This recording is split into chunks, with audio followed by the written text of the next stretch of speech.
Enfin, depuis 15 jours, je suis dans ce nouveau lieu. Sinon, à partir de 2014, je suis à Bagnolet, qui est tout proche à côté. Mais je suis toujours aux Beaux-Arts, si vous voulez, à École des Beaux-Arts de Pékin et après à École des Beaux-Arts de Marseille. Mais à l'école, je fais un peu de la photographie comme un touriste ou tourisme. J'ai pas touché la terre.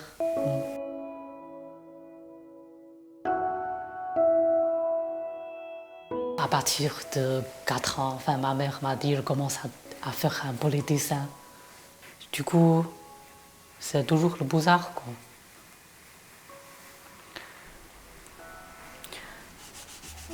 C'est-à-dire que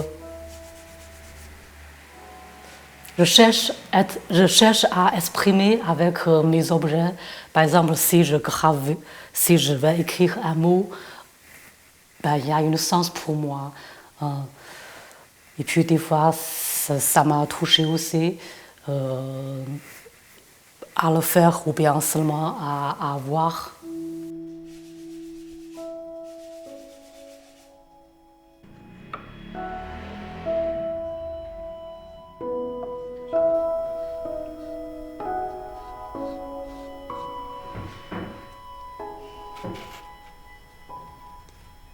Enfin, après mes études à Pékin, c'était en quelle année?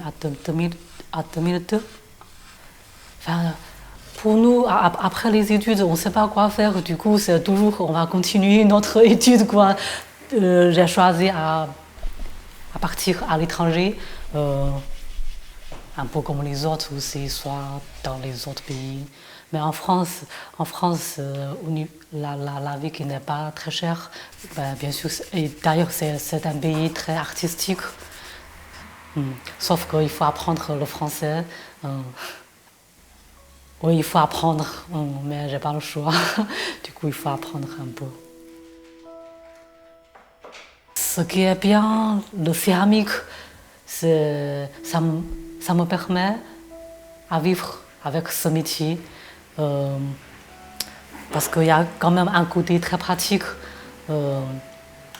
Et c'est pas très compliqué à réaliser.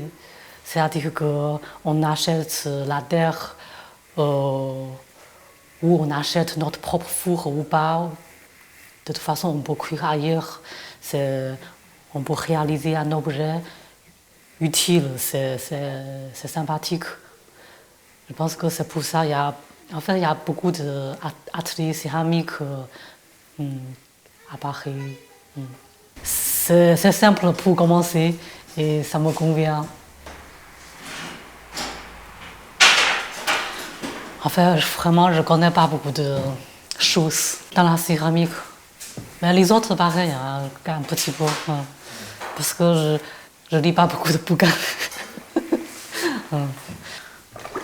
Peut-être à un moment donné, il faut quand même prendre un peu du temps pour connaître un peu l'histoire, les traditions, les traditionnels. Hein.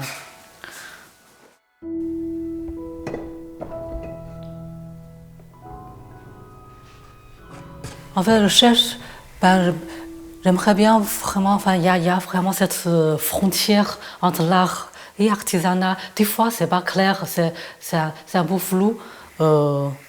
J'aimerais bien, à un moment donné, plus tard, développer un peu plus vers ça. Mais les tasses, les bols, c'est très bien aussi. J'utilise mes propres objets. Quand même, il y a beaucoup de gestes répétitifs. Mais au début, c'est toujours ce qui est bien, mais après, ça répète. Je pense que peut-être c'est comme tous les autres métiers, même en art, c'est pareil. comme ça, j'ai des différentes visions. Je vois comment les Français vivent et pensent. En fait, quelque part, c'est... Je sais pas comment dire ça. Parce que mes stagiaires, la semaine prochaine, il va partir en vacances. Et puis, j'ai des voisins journalistes. Ils ont beaucoup de boulot quand même, comme moi. Mais à chaque week-end, il doit faire un stop. C'est-à-dire qu'il doit promener à la campagne. C'est très important pour eux. Mais moi, vraiment pour moi, c'est quelque chose qu'il faut que j'apprends. C'est-à-dire que j'apprends... il faut faire un pause. C'est-à-dire que... en fait, des fois, peut-être c'est une excuse. Des fois, je dis souvent, en faisant le travail, c'est une pause pour moi aussi. C'est-à-dire que si je dessine sur un carnet, je voyage, mais je voyage être assis. Je ne vais pas en dehors, mais c'est une autre façon de voyager. Mais quelque part, c'est une excuse, c'est une raison. Il faut partir quand même pour un frère voyage. Mais tout ça, en fait, par exemple, ma mère, elle ne comprend pas.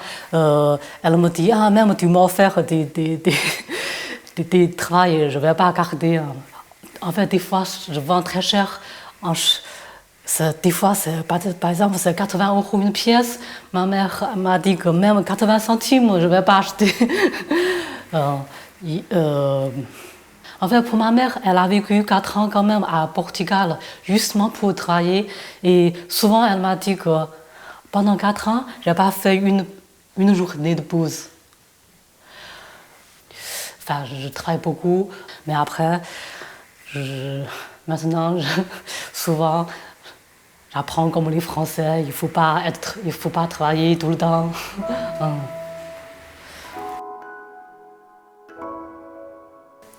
La feuille, en fait, c'est mon premier série. C'est-à-dire que c'était tout au début.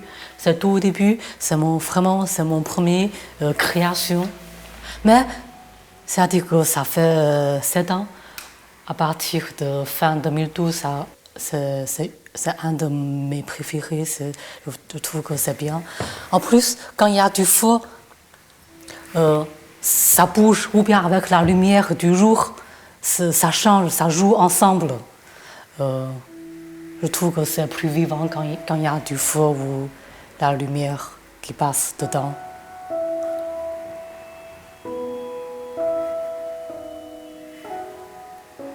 Je suis tout seul ici à Paris, mais on a Atelier Murmure en Chine à Hangzhou. C'est en 2012 à peu près. Je suis rentrée en Chine avec une autre amie. On était tous à l'école des Beaux-Arts de Marseille. Et après, on a fait ça, on a développé ça ensemble.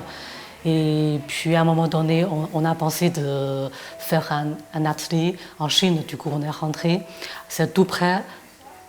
C'est dans un village près du champ du thé. C'est-à-dire qu'à côté, il y a les paysans qui cueillent les feuilles du thé. Et puis là-bas, on a loué une petite maison pour faire le céramique.